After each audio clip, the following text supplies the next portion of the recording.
Okay. Ladies and gentlemen, I'd like to restart. But just before we begin this session is about the feedback from this morning. Before we begin, I think you should be aware that you seem to have caught the imagination of the social internet media world. The first session this morning was watched by thousands of viewers in 17 countries. There's been thousands of tweets from people commenting on what we said this morning and asking questions, which we'll feed back in the course of this session. And I do want to specifically thank our live tweeters here today at the back of the room. You're doing a fantastic job. Well done. Okay, we're going now to the feedback session, and we have coming up. This is what we'll be doing. The question: should Articles 41, 2 be left as it is, modified, or deleted? And we have four slides to illustrate this, or to capture what was said this morning. The first two slides are dealing with leaving the article as it is or deleting the article. And there are a relatively small number of comments in respect of each of these slides, but we'll go through them in a moment. And then the remaining two slides are ideas as to how Article 41.2 might be modified. So obviously, given that that's where the bulk of the opinion and discussion was, that's where the bulk of the time during this feedback session will be spent. But if we start with the first one, Article 41.2 as is, and just to be clear about what this means is that where a number is after a statement, that means that is attributed to that issue, that opinion was discussed at the particular table number. So, and the ones in red are the ones where there was quite a strong view at the table about this. So we're going to go through these first two slides relatively quickly, but and I'm not going to, if you like, point and ask a particular table to comment, but I'd like people from any of these tables to volunteer, maybe to briefly comment on particularly the point that, well, table 11 obviously felt strongly that nobody at the table wanted to delete it. Did it? Does anyone from table 11 want to elaborate on that?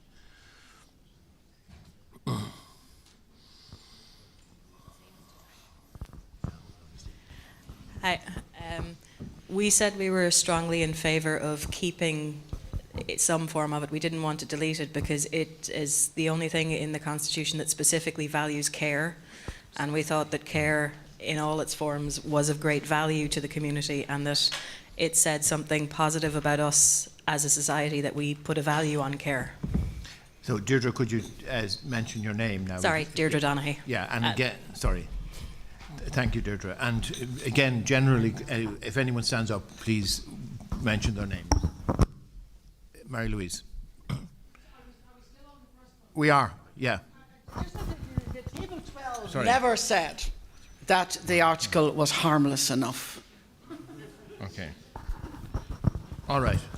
Okay, well, that's a fairly substantial clarification. Table 13. Hi, Michelle Killeen. Yeah, we never said that either at our table. The point we made is that there is a place for it in the Constitution. However, it needs to be rewritten. That obviously woman should be changed to person, not man or woman, just the word person. And that, basically, where is it? The common good, we had an issue with. We were like, well, what does that mean? Like, what way is that interpreted? And also the second part of it, that just basically it should be completely rewritten again. There's no point in changing a word or two. That should be completely brought back and redrafted. And we never said that someday it could be used. We're very confused about that at the table. Okay, it seems to me we should move on from this slide and we'll go to the next one. Now, these are comment tables which said the article should be deleted. So, on any of these particular aspects, would anyone at any of these tables wish to speak, please?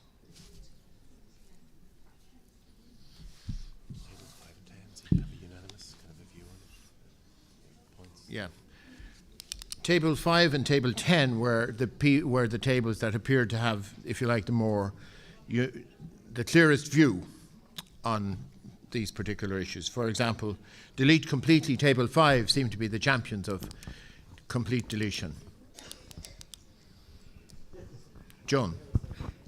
Joan Stewart, just where it says delete completely, what we actually wanted was to delete 41.22 only the second paragraph in it, and reword the first bit, but it wasn't to delete the whole lot. Okay. Thank you.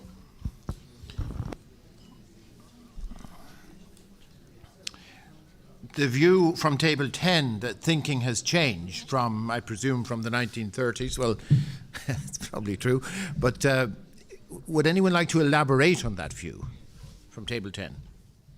Having said I wouldn't ask. Maureen O'Sullivan. What we were looking at was the way in which it's not just in society today that it's the mother who predominantly does the caring in the home. We were looking at the role of grandparents and the role of extended family, the role of fathers. So in that sense, we were looking at the thinking has changed, that broad context. Okay, that's a very helpful comment, I think, because it's a broader dimension of thinking has changed than some people might have thought. Yeah, table, I can't see which table. Table 13. 13, okay. Susan O'Keefe. We thought really that the two articles probably needed to be deleted as they stood and rewritten. We felt it was a bit like a jigsaw puzzle, that there were pieces in there that we all agreed with. We agreed that it shouldn't be about women. We agreed it should be about people. We're not sure entirely if it might be about carers, just called carers, or whether it's people. We also thought that it might be within the family, or maybe not. Maybe it's wider. We didn't come to those conclusions. But we did feel that that whole concept of within the society and that caring role needs to be reflected in the Constitution, but not at all in the way that it's currently written. And so that was our recommendation, that we delete both of them, but rewrite something with those pieces of that jigsaw to reflect a modern 21st century Ireland. Okay, thank you, Susan. Yeah. PJ Murray is the name. We indeed had mixed views on 41.2, and particularly the usefulness of it. If we did already amend 41.1, we thought that the wording that the people from University College Dublin, the women's group, they had fairly good wording on 41.1. But if we adopted that wording, was there a need for 41.2 at all then? Because 41.2 is dependent on 41.1. And even in the wording of 41.1 that the people from Dublin, the women propose, we were concerned about the inclusion of the word of justice, and we thought we needed clarification as to what they might mean by of justice in that 41.1. Thanks, PJ. I mean, just to be clear, or just to elaborate further, the people, the representatives of the UCD Women's Graduates Association will actually be on the panel tomorrow, so they'll be able to clarify that matter. I mean, just so that we're clear, I mean, we're here for the purpose of obviously capturing the feedback from this morning, but the comments that you're making are actually going to help us decide what we're going to put to you tomorrow as a vote. So I mean, it's a bit more than just listening to what happened this morning. It's actually helping to shape what you're going to vote on tomorrow. So just to put that in context. We might move on, I think, to the next slide, because this is where the, if you like, the meat of the discussion appeared to be. And this, there's some how many? 7 bullet points here, and some clearly on a number of these issues, some fairly strong agreement at tables about some of these statements. So let's go down one by one. And again, I would encourage tables that haven't spoken up to now to speak. It should not be left as it is. Now, most of those tables haven't already. Well, I think 11 has spoken, but 3, 4, 7, and 8 I think haven't. Oh, 4 has. Yeah.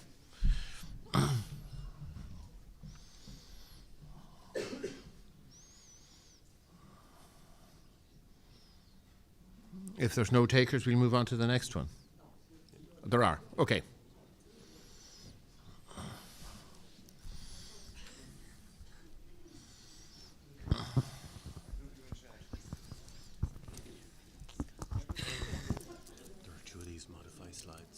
I know that, yeah.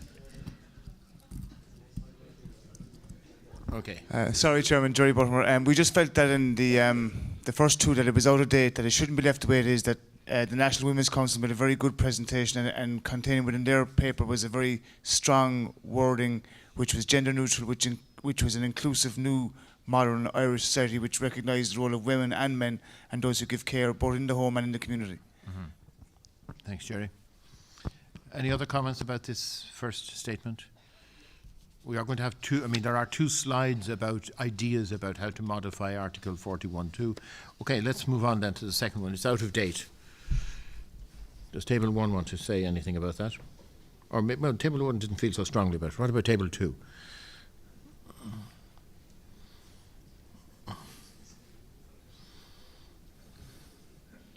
Okay, we can't force it. Anyway, anyone else? Okay, maybe it's okay. We have a voice.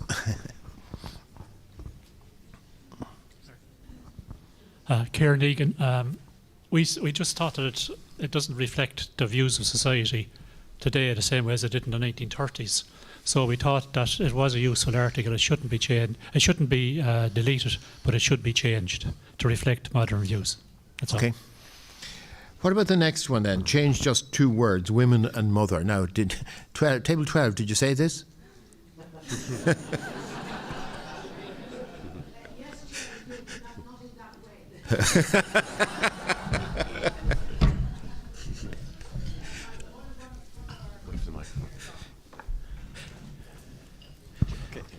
John Kenny. We were saying that in the first part of in 41.2.1 and in 41.2.2 that it's listed as woman in the first part and mother in the second part, and whether there'd be the need to be consistent across the two articles if it was to be modified, or if there was some reason for having woman in the first part and mother in the second part as it was. So that's the way we were looking at it. Okay, thank you, John. The next one is one which obviously, again, a lot of tables felt strongly about, that the article should be gender neutral. So who wishes to speak to that? I'm going to take maybe 3 contributions on that, given the importance of or centrality of this issue.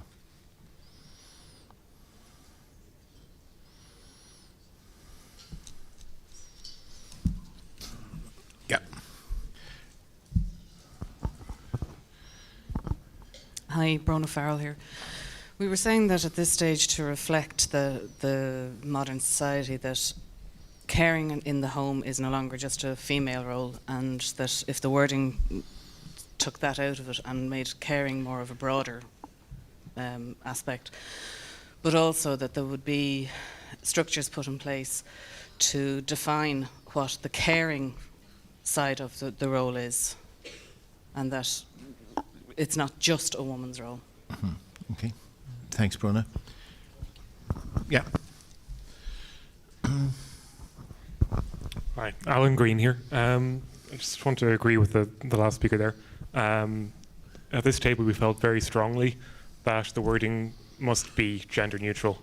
Roles have changed, and the father now does play a much greater part in family life, in home life, and that any wording should not just be gender neutral to allow inclusion of both parents, but also to include the broader definition of carers as well. Okay, thanks, Alan. One more comment on this particular issue of the article should be gender neutral? Yeah. Catherine. Thank you. Catherine Murray. When I came in here this morning first, my first impressions was that it should be gender neutral. But having listened to all the discussions around this table, and particularly to the lady Regina here beside me, I thought she made a very valid point about the contribution of the mother in particular in the role of the family. And having listened to that, I now feel that the contribution of the mother should be mentioned specifically in the Constitution. But to add to that the contribution of other carers, be it the father or grandmother or whatever, that we don't, we can't afford to lose sight of the contribution of the mother, even in carrying the children, rearing them, and everything that a mother does. So I have changed my view on the gender neutral after that. Okay, thanks, Catherine. Thank you. Could we move on to the next item, the next comment here? The wording of common good needs rephrasing. Now, I know there was a comment very early on from Michelle about something along these lines. I'm not sure whether it's exactly the same point that's being made or not. Yeah, Susan. Mike, yeah. Thank you.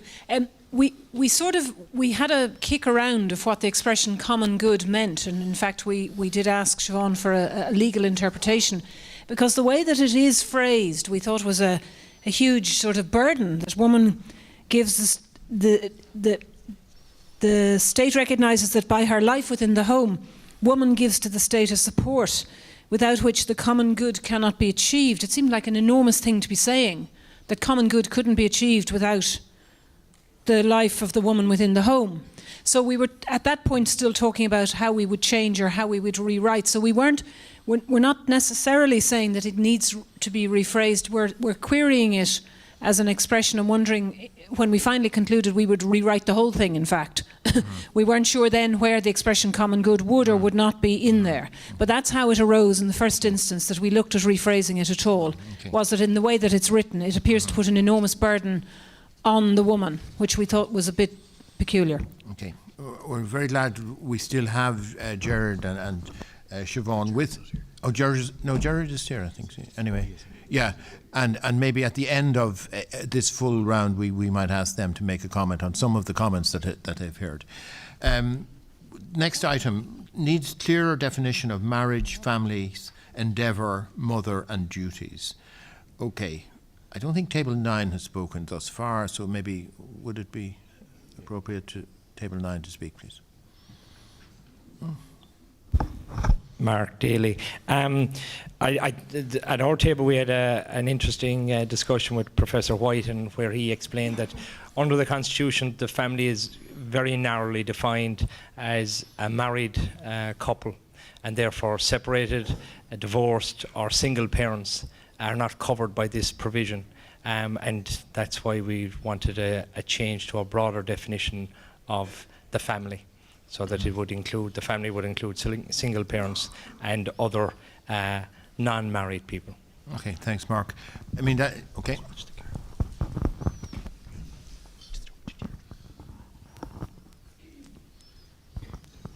Hi, Deirdre Donaghy. We were talked about the issue of endeavour and the bit that where it says the state shall endeavour to ensure. And some people originally had the thought that, okay, we should just change that, the state should ensure. But the difficulty with that was, we thought, do you then end up with the state ensuring that a gender neutral person can stay at home? Does that mean they can both stay at home? Does that mean nobody ever has to work? We thought possibly we might run out of money. Okay. All right, thanks, Deirdre. Comment here, table 3, I think. My name's Yvonne Carney, and on this I think everything has changed so much. The mother will always be the top in the family, but from childhood, why is that funny? They've carried the child and they're reared for so long, but then they go to play school from infants, then they're in school. The mother is out in a full-time job, and half the time the children go back to a grandmother or a neighbour or somebody like that. So I think marriage is on its way out, because partnerships are all the thing now. And then families are very, very different from what they were 50, 40 years ago. Like, the woman isn't there in the house all the time. She's out and she's using her brain. We discovered we had one. and we weren't dependent then on the husband. But there's a whole different thing going on now, and especially with the foreign families. They have different ways, and they influence, and we influence them. So I really think that it just needs a clean out, and everybody accept their own lives. Okay? Thanks, Yvonne. Table 5, please. Yeah. Thanks, Chairman. Tom Burke. We understand that a single parent and a child would not be classed as a family under the current interpretation. Likewise, an older sibling looking after a younger child would not be classed as a family. Without going into any other combinations, there are those, and we suggested an amendment to the wording of 41.1 to read, "The state recognises persons living together as a family unit as the natural, primary and fundamental unit of society." And we feel that's all-embracing, covers every possible combination, and it allows the people in the household to decide themselves whether or not they want to be classed as a family. Okay, Thank you. Thanks, Tom. We'll certainly go back to Jerry White for a comment on this at the end, but table 10. Aileen Larkin, we just wanted to highlight, we agreed with Table 9 on the whole definition of family, but we felt it maybe is a bigger issue. It isn't something that we could bring up in terms of voting for tomorrow. It could be something, because the family is such a hotly debated topic, I think, if you like, at the minute. The definition, it does require, I think it's going to need to be revisited possibly in the next convention we're discussing as well. So maybe it is something that we felt at the table it could be considered for any other business weekend. It is a hugely interesting topic, I think, that does need to be considered. Yeah. There may indeed be issues that we may not attempt to definitively determine or take a position on at this meeting, because, as you say, Aileen, there are other sessions later down the tracks which are already programmed, which may have relevance to some of the things we're talking about on this occasion. Anyone else want to, because, okay, table 13 again. Elizabeth Clarnan, we just wanted to note that in Article 41 it just says the home, it doesn't say anything about family, and we made the point that family doesn't necessarily mean home, and home doesn't necessarily mean family. Yeah? All right. Okay, I want to keep moving on, because we've one more full slide here, and there is the last point on this table was protect rights to share in the family home. Table 9. Anyone from Table 9 want to comment on that? Thank you. Mary Mitchell O'Connor. I think what we see in section 2.1 and 2.2 is that women in the home and women that go out to work, I think sometimes the woman that goes out to work, her role can be lessened, and especially then when you're going through the family courts, because in the family courts, if you are working, you know, a family home will be divided, whereas if you're a mother in the home or a person in the home, you may be allowed to stay until your children are 18 and 20 or 22, 23 while they're in full-time education. And I suppose that's what we just would like to kind of bring this point up and see a comment maybe from the expert group there, please. Thanks, Mary. We'll move on to the last slide then, and maybe we'll take a number of comments here. I'm going to leave this entirely open, so anyone who wants to comment on anything that's up here, we'll take those comments. But I do want a bit of time left, certainly maybe 10 minutes left at the end of our session. We've 20 minutes left altogether in this session. Maybe 10 of those minutes I'd like to have the chance to have Siobhan and Jerry back up here to comment. So this slide, who wants to talk to anything on this slide? Derek. Here.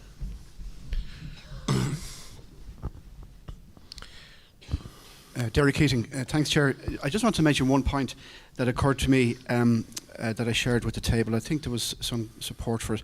In relation to the final line or two I'm referring to 41.2.2, where it says, the necessity to engage in labour to the neglect of their duties in the home. I just felt there's a very negative connotation there. And I suppose that occurred to me because I spent 3.5 of the most rewarding years of my life as a parent in the home a number of years ago.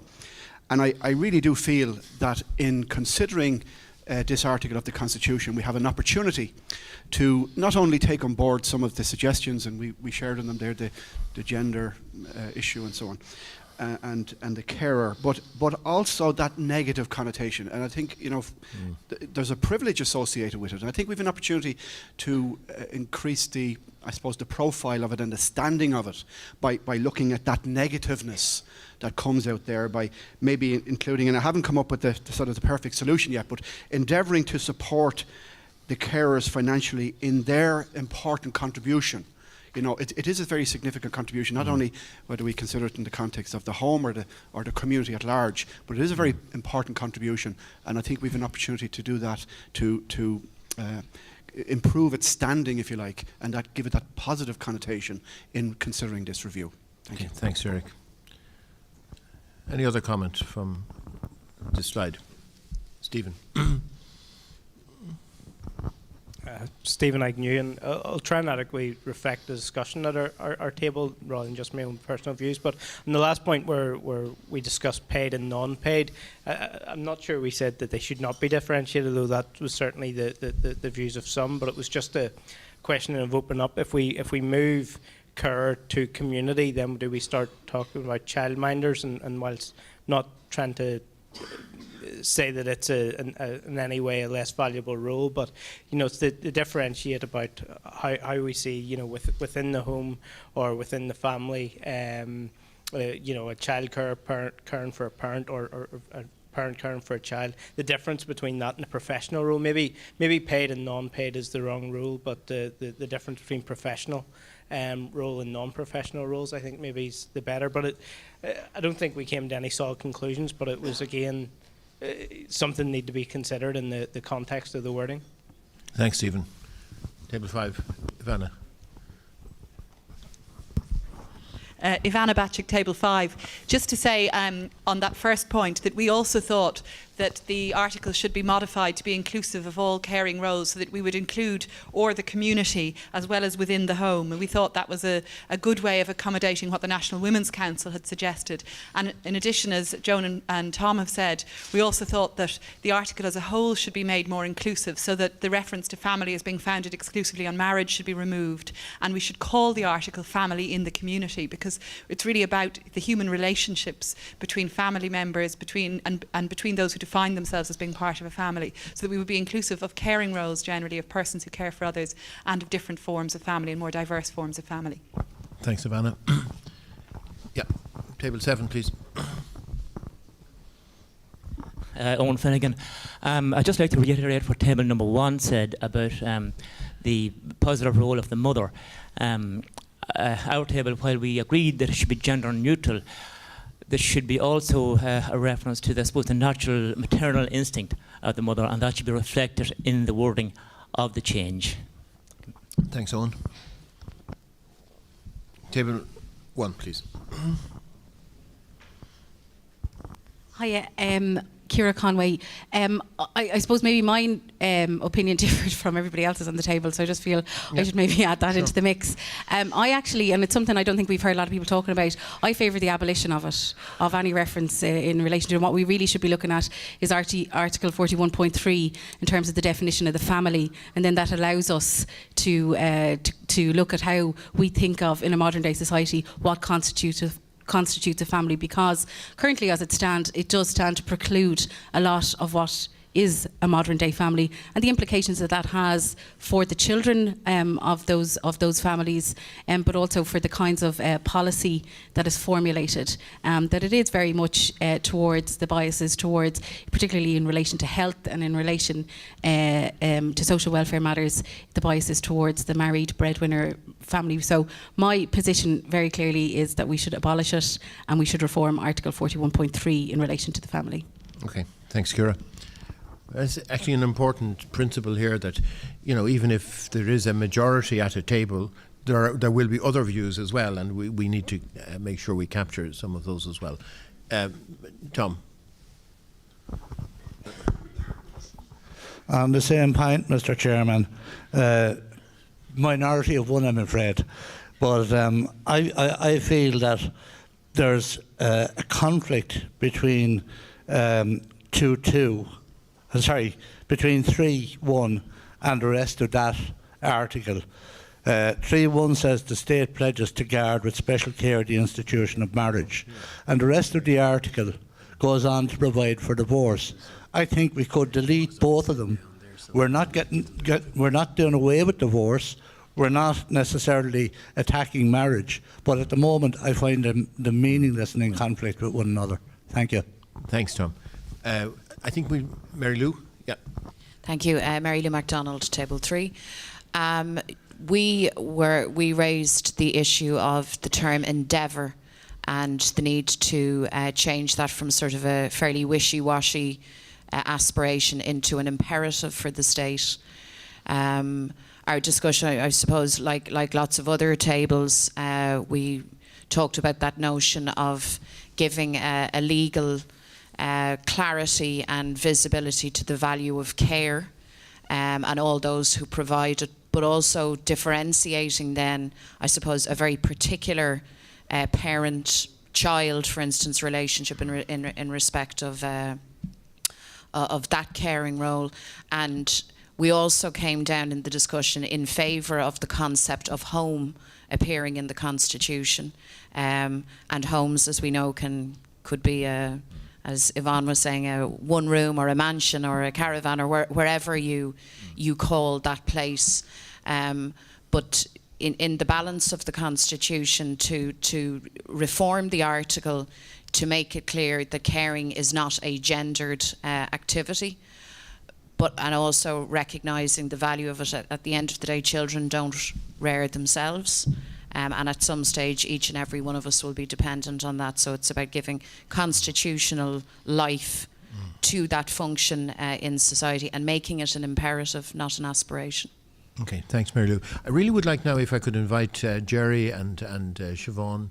It might be simpler if you come up here so that people can actually see you. Because we've had I think quite a rich discussion with quite a number of diverse comments, and I think there may be some general threads or points that at least both of them felt came through, or the points that maybe of particular importance out of that discussion, which they would like to comment upon. And whichever order you wish to, well, you're sitting down first, Siobhan, so, or would you make it up between yourselves, decide among yourselves? No, I'll be very brief. On the question around the use of the term endeavour, that raises the question of what kind of obligation you want to impose on the state. Is it an obligation to endeavour, or is it an obligation to ensure that caring roles are supported? So it's what kind of obligation that raises that question, and to do what exactly, to care for dependents or for parents to care, or care within the wider community or society or in the home. So it's the nature of the obligation that could change if you move from endeavour to ensure, and that imposes a different kind of obligation on the state. And we also touched on the point this morning that even if you do that, you then need to raise the question, are you also going to say that that can be enforced by the courts and has to be enforced by the courts, and what does that mean? Certainly on the way it's phrased at the moment, as you noted, it's about it makes this reference to neglecting duties within the home, which does seem to have a negative connotation with regard to those who might work outside of the home. And again, it's gender specific.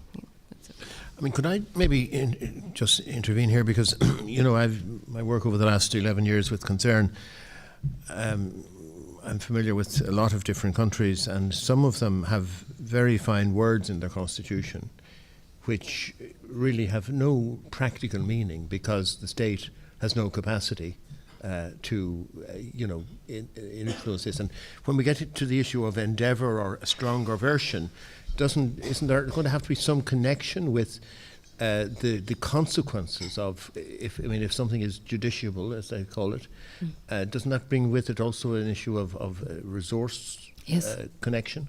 Yes, it does. And where you do have an obligation of result, if you like shall ensure, rather than shall endeavour, which could be seen, are you taking steps?